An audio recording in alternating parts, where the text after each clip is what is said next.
time for a raid battle. Hey everyone, Templar74 here with another episode of PokeTalk, and today's episode of PokeTalk is going to be my review of the latest episode of Pocket Monsters 2019, episode 14, first in the Unova region, the raid battle at the ruins. And I gotta be honest with you guys, this episode, I did have my usual quirks with it, mostly revolving around Go, but other than that, it was actually a really decent episode. I thought it was well animated. Some interesting things happened with one of Ash's Pokemon.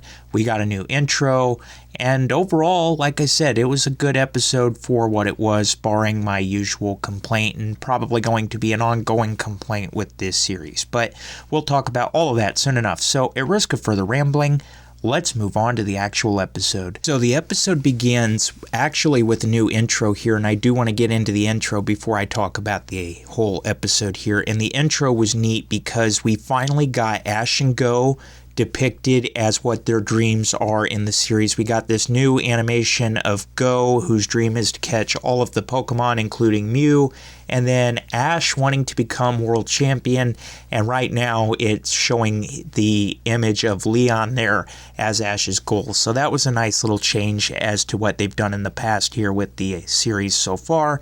So with that, we get into the actual episode and Ash and Go's arrival in the Unova region, and when they get to the Unova region, they're shocked to see a desert here, and they're in a bit of a situation because they learn they can't really cross the desert without burning their feet because the sand is so hot. And that's when a Pokemon Ranger, the Pokemon Rangers are back, everybody, and the Pokemon Ranger's Kira, and she basically shows Ash and Go how to get across the desert here with the help of their flying type Pokemon.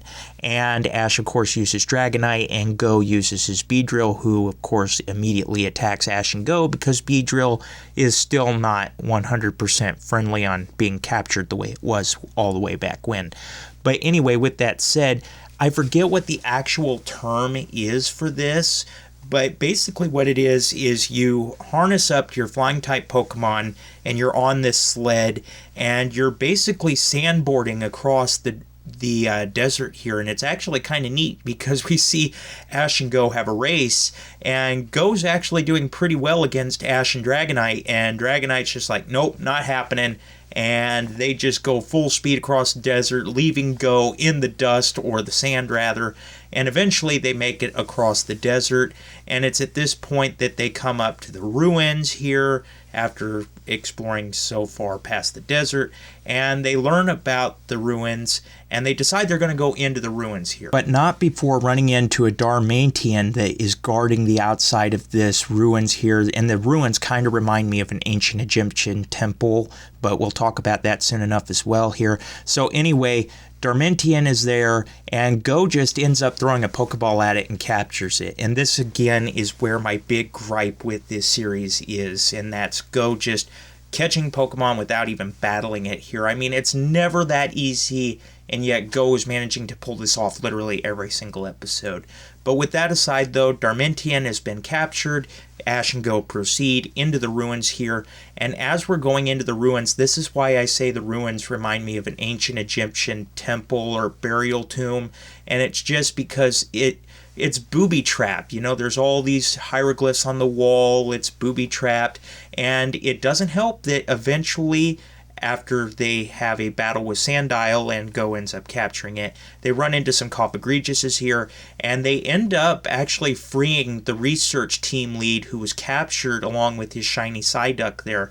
And so they're freed now as well from the Cofagrigius, and they continue to follow Ash, Go, and eventually Kira as she shows up, and they go deeper into the ruins, and finally they get into the raid battle area.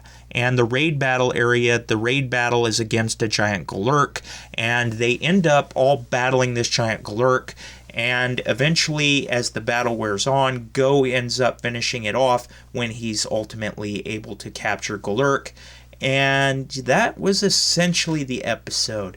Like I said, it was a good episode, except for the minor gripe that I have, and I think it's going to be a running gripe with this series, with Go just catching Pokemon without battling it. Although I will admit, Sandile made up for it a little bit, because, I mean, at least Ash and Go did battle that one.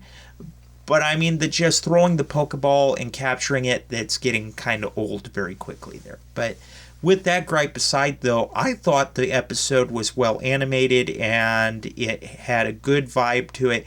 And I also loved the, I guess you could call it aesthetic of Egyptian tomb there that these raid battle was taking place in, these ruins here. And I got to admit, it's strange considering that Unova is based off of America, so finding this kind of thing in America, for lack of better words to put it, is kind of interesting and kind of funny at the same time. I did like Kiera. She was a cool character as well, and she even did save Ash's life here in the raid battle. Well, not so much the raid battle, but in the ruins. And yeah, it was a good episode, though, all the way around, despite my minor gripe. Overall, I give the episode an 8 out of 10. It was a good episode for what it was. The raid battle was awesome. It was well animated. I liked the choice of music that they used. It's just that one gripe I have with Go just randomly catching Pokemon without battling it. It's something that's going to haunt this series, in my opinion. But I'm able to overlook that and look at the rest of the episode as a whole. And like I said, with that said, I give this episode an 8 out of 10. But as always, in the comments section down below, let me know what your guys' thoughts were about this week's episode. Did you love it? Did you hate it? Did you think it was just there? What are your thoughts? Just let me know in the comments section down below, because as always, I enjoy hearing from you. Alright everyone, as always, Templar74 signing off. Have a great day everybody, and I'll talk to you all next time. Goodbye everybody.